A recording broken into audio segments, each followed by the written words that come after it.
Assalamualaikum warahmatullahi wabarakatuh. Waalaikumsalam warahmatullahi wabarakatuh. Selamat pagi semuanya. Pagi. Selamat pagi semuanya. Pagi. Luar biasa. Alhamdulillah hari ini kita bertemu dalam pelajaran pendidikan agama Islam dan budi pekerti. Anak-anak, sebelum kita mulai belajar, kita berdoa terlebih dahulu. Siap, berdoa mulai. Bismillahirrahmanirrahim. Alhamdulillahirabba wabil islami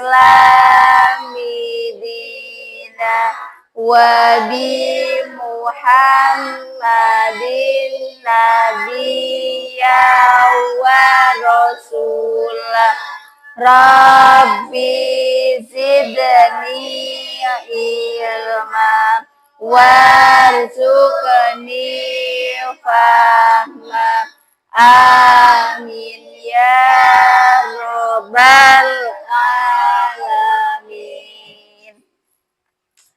Anak-anak, bagaimana kabar kalian semua? Baik. Alhamdulillah. Hari ini siapa yang tidak hadir? Tidak ada. Semua hadir, alhamdulillah, semua sehat, bisa mengikuti pelajaran hari ini. Baik anak-anak, hari ini kita akan belajar yaitu mengenai tujuan diutusnya Rasul, melanjutkan materi minggu lalu. Ada yang masih ingat minggu lalu kita belajar tentang apa? Iya, kita minggu lalu belajar tentang meneladani sifat wajib bagi Rasul. Hari ini kita akan melanjutkan materi kita yaitu tentang tujuan diutusnya Rasul. Anak-anak, ada yang tahu apa tujuan diutusnya Rasul? Tujuan diutusnya Rasul? Untuk memperbaiki akhlak manusia. Terus selain itu apa? Menjadi suri teladan yang baik. Ya, menjadi suri teladan yang baik bagi manusia. Jadi Rasul itu memiliki salah satu contohnya memiliki akhlakul karimah atau akhlak yang baik sehingga kita perlu mencontohnya. Hari ini kita akan belajar tentang tujuan diutusnya Rasul, yaitu dengan tujuan pembelajaran kita mampu mengetahui tujuan diutusnya Rasul. Siapa yang mengutus Rasul? Allah. Sebelum kita belajar, kita tepuk konsentrasi terlebih dahulu yuk. Tepuk konsentrasi. Konsentrasi. Karena aku ingin tahu bagaimana cara aku yang mendengarkan. Siap. Ya, semuanya semangat ya. Alhamdulillah semua semangat. Kita bisa belajar pada pagi hari ini dengan penuh semangat. Jadi anak-anak, hari ini kita akan mengetahui tujuan diutusnya Rasul, yaitu yang pertama, Rasul diutus ke muka bumi ini oleh Allah Subhanahu wa Ta'ala, yaitu untuk menyampaikan wahyu yang diterimanya. Wahyunya yaitu berupa ajaran agama Islam. Coba di sini ada yang tahu siapa nama Rasul yang menerima wahyu berupa Al-Quran? Nabi siapa? Nabi Muhammad Shallallahu Alaihi Wasallam. Salah satu contoh wahyu dari Allah yaitu berupa Al-Quran. Al-Quran diturunkan kepada Nabi Muhammad yang kemudian disampaikanlah ajaran tersebut kepada umat Islam, pada umatnya. Itu yang pertama, tujuan diutusnya Rasul. Kemudian yang kedua yaitu membimbing manusia ke jalan yang benar. Sekarang Budi Imam mau tanya, siapa yang menuntun kita ke jalan yang benar? Yaitu Rasul sebagai utusan Allah dan panutan kita. Kita bisa tahu bagaimana kita sholat, bagaimana kita beribadah, yaitu dengan ajaran yang disampaikan oleh Rasul atau utusan Allah. Kemudian yang ketiga yaitu menyempurnakan akhlak manusia.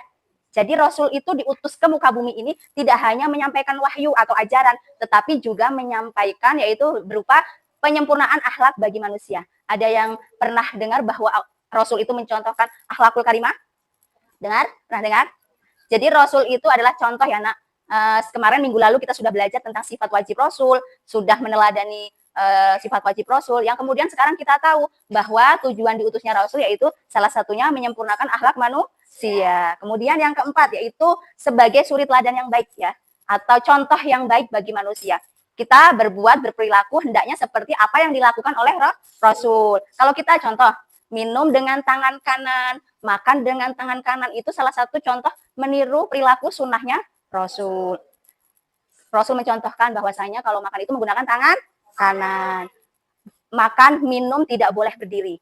Jadi kalau makan dan minum itu harus duduk. Itu juga salah satu teladan atau perilaku yang harus kita contoh. Kemudian selain itu, Rasul juga mempunyai sifat yang jujur, tidak iri atau tidak dengki dengan sesama atau dengan manusia. Kira-kira kita manusia biasa punya tidak sifat seperti itu?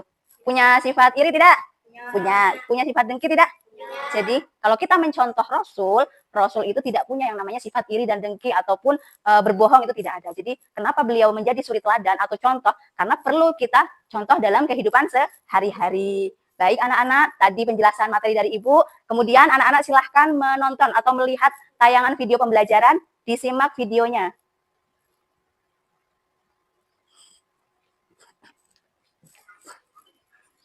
Assalamualaikum warahmatullahi wabarakatuh.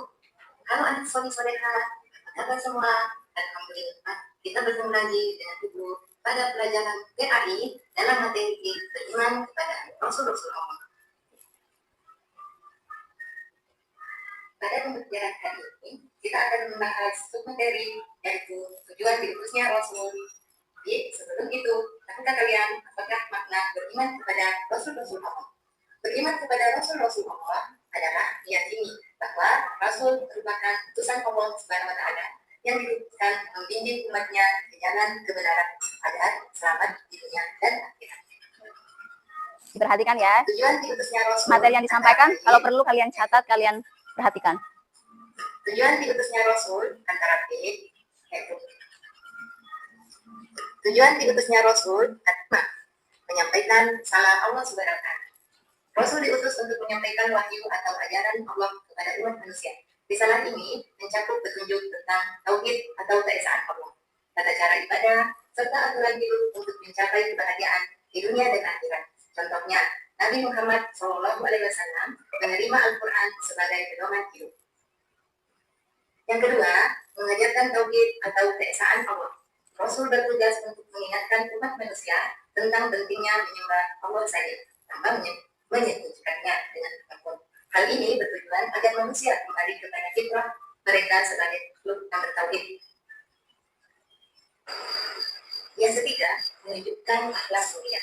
Rasul itu menjadi teladan dalam berperilaku dan menunjukkan akhlak yang baik.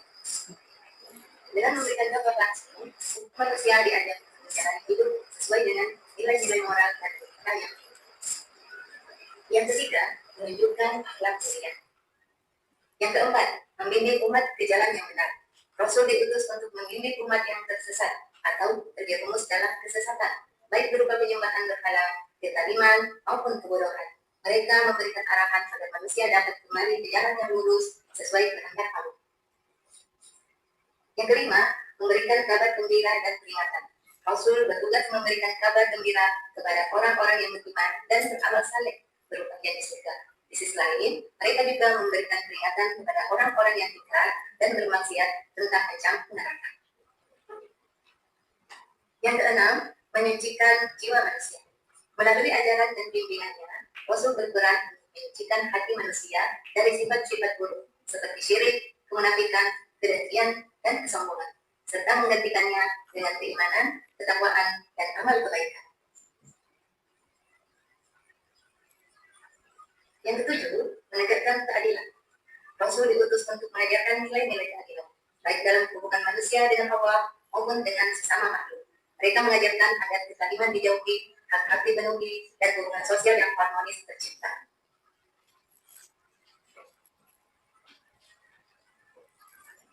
Yang ketujuh, dan yang terakhir, menjadi saksi bagi umat manusia. Rasul juga bertugas menjadi saksi atas perbuatan umat manusia di dunia sebagaimana disebutkan dalam Al-Quran, surah Al-Baqarah ayat 143. Baik anak-anak, sudah kita saksikan tadi video pembelajaran tentang tujuan diutusnya Rasul. Mbak Bunimah mau tanya sekarang, dari video tadi kalian menyimak tidak? Menyimak tidak tadi? Yang pertama apa tujuan diutusnya Rasul? Menyampaikan risalah Allah atau ajaran dari Allah Subhanahu wa Ta'ala. Kemudian yang kedua, mengajarkan tauhid. Jadi anak-anak perlu kita ketahui, kita itu harus menyembah hanya kepada Allah. Sebagai umat Islam, kita harus bertauhid, kita mengakui bahwa Allah itu esa atau satu. Kemudian yang ketiga apa? Menunjukkan akhlak mulia. Yang keempat, membimbing umat ke jalan yang benar, membimbing umat ke jalan yang benar. Kemudian yang kelima, menyenangkan menyucikan jiwa manusia. Dan yang terakhir, yang ketujuh, menjadi saksi bagi umat manusia. Dari video tadi kita sudah pahami anak apa-apa saja tujuan diutusnya Rasul. Kemudian yang selanjutnya kita ada games. Ya, kita ada games, nanti kalian perwakilan akan Ibu panggil untuk maju ke depan untuk mengerjakan beberapa soal yang kalian pilih sendiri.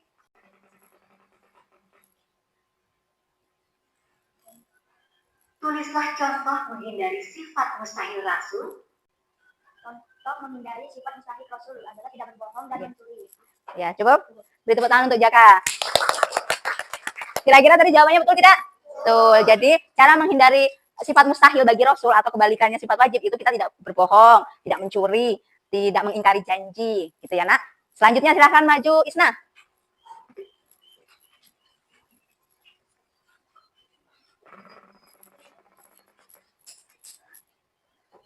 Tulislah contoh menghindari sifat mustahil Rasul. Contoh sikap Menghindari sifat mustahil Rasul. tidak berbohong, Ya, tidak mencuri, dan tidak berdusta. iya betul. Tepuk tangan untuk Isna. Kenapa tadi bisa soal yang sama ya? Ya nggak apa-apa. Jadi alhamdulillah teman-teman kalian semua ini sudah bisa menjawab games hari ini. Baik anak-anak, setelah ini kita akan ada tugas ya. Setelah kita games ini tentang sifat tujuan diutusnya Rasul, materi yang sudah Ibu sampaikan tadi, kemudian video yang udah kalian saksikan tadi, selanjutnya kita akan ada latihan atau assessment. Jadi nanti latihannya kalian menggunakan kuisis ya, yang menggunakan kuisis, anak-anak isi sesuai apa yang sudah Ibu bagi soalnya. Untuk pembentukan kelompoknya yaitu kelompok 1 sudah Ibu tentukan ya, ada Jaka, Sandu, Riki, Azam dan Ipang. Kemudian kelompok 2 Maila, Marisa, Kaila, Syakila, dan Revita. Kelompok 3, Tiara Alia, Raisa, Isna, Olivia, dan Tiara Riantika. Jadi ada 3 kelompok. Instruksinya yang pertama nanti silakan kalian buka link yang akan Ibu share di kuisis tersebut. Kemudian kalian buka dan kerjakan secara berkelompok. Ada 20 soal tentang materi hari ini. Bisa dipahami anak-anak? Ya, Baik, silahkan kalian boleh bertukar posisi sesuai kelompoknya masing-masing. Baik anak-anak, sudah Ibu share link kuisisnya, silahkan kalian mulai. Ya, diberi nama sesuai kelompoknya. Ada kelompok 1, 2, dan 3. Dibaca soalnya kemudian dikerjakan. Sudah bisa ulun?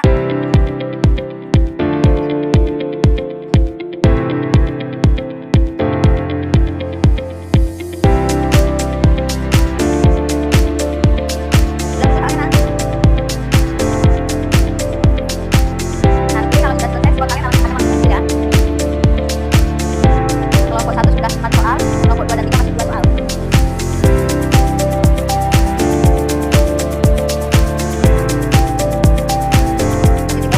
Sama ya.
Ya, nanti dulu jangan keluar dulu ya, Nak. Ibu akan lihat hasil dari apa yang kalian kerjakan tadi. Jadi, di kelompok 1 yaitu sudah mengerjakan 20 soal, kemudian nilainya yaitu 70. Beri tepuk tangan dulu untuk kelompok 1. Jadi kelompok 1 dengan soal 20 betulnya 14. Kemudian kelompok 2. Kelompok 2 juga sama, yaitu betul 14 dan salah 6, yaitu nilainya 70. Beri tepuk tangan untuk kelompok 2. Kemudian kita lihat hasil dari kelompok 3 ya. Kelompok 3 nilainya 50. Jadi masih harus perlu ditingkatkan lagi belajarnya ya kelompok 3. Beri tepuk tangan juga untuk kelompok 3. Ya, kalau sudah boleh ditutup anak-anak, untuk handphonenya boleh ditutup. Alhamdulillah kita sudah melaksanakan ujian soal atau asesmen yang mana dengan menggunakan kuisis. Gimana, seru nggak? Jadi lebih mudah apa susah? Nah, kalian tidak perlu menulis, hanya memilih. Sudah Ibu buatkan soal, Ibu share, kalian tinggal mengisi. Kemudian mungkin kendalanya nanti untuk yang belum maksimal ya kelompok 3, dimaksimalkan lagi, harus lebih semangat belajarnya. Untuk materi tujuan diutusnya Rasul. Dari sini juga nanti Bu Nikmah bisa membuat laporan untuk di-share ke orang tua kalian melalui link grup WA ya. Jadi siapa yang sudah tuntas dan siapa yang belum. Baik anak-anak, pembelajaran kita tadi sudah kita laksanakan. Dari awal kita sudah games, sudah mengerjakan soal, sudah menyimak materi tentang tujuan diutusnya Rasul. Alhamdulillah hasilnya sudah bagus semua ya. Sudah bagus, sudah bisa. Dan kemudian yang Ibu harapkan yaitu kita lebih meningkatkan lagi belajarnya. Meningkatkan lagi apa yang tadi sudah Ibu sampaikan. Materi tentang apa tadi? Materi tentang apa? Ya, tujuan diutusnya Rasul. Kemudian hari ini kita sudah selesai belajar.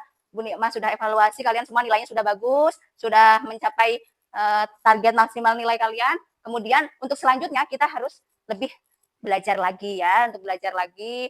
Dan jangan lupa di rumah dipelajari lagi materi yang tadi sudah Ibu sampaikan. Bahwasanya Rasul itu diutus ke muka bumi ini yaitu sebagai suri teladan. Menyampaikan wahyu Allah, kemudian menyampaikan bahwa Allah itu Esa atau satu. Jadi kesimpulan pelajaran hari ini yaitu kita dapat mengetahui apa tujuan diutusnya Rasul. Nah, tadi sudah kita simak dari video bahwa tujuan diutusnya Rasul yaitu sebagai suri teladan yang baik dan menuntun manusia ke jalan yang benar.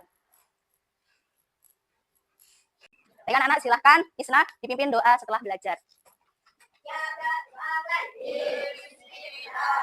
Bismillahirrahmanirrahim.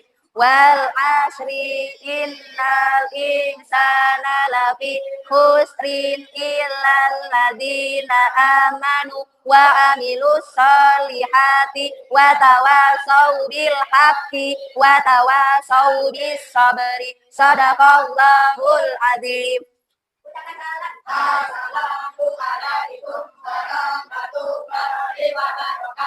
Waalaikumsalam warahmatullahi wabarakatuh.